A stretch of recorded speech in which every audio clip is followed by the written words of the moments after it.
கொலோசியர் 3:4 ஸ்தோத்திரம். கொலோசியர் 3ஆம் அதிகாரம் 3ஆம் வசனம் 4ஆம் வசனம்.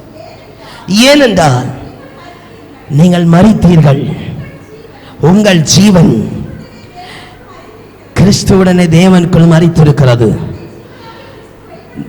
நம்முடைய ஜீவனாகிய கிறிஸ்து வெளிப்படும் பொழுது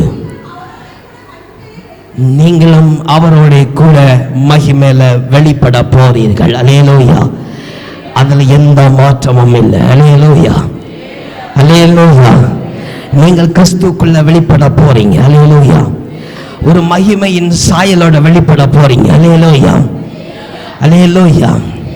பாருங்க, அந்த மறுரூபமாக்கப்படுகிற சாயலுக்கு வாலிபனுடைய பலன் கொடுக்கப்படுகிறது. அல்லேலூயா, அல்லேலூயா, அல்லேலூயா. அப்படித்தானே சொல்லப்படுது வேத வசனத்தில். மறுரூபமாக்கப்படுகிற சாயலுக்கு எவனமான பலன் கொடுக்கப்படுகிறது? ஒரு வாலிபனுக்கொத்த ஒரு பலன். அல்லேலூயா, அல்லேலூயா, அல்லேலூயா.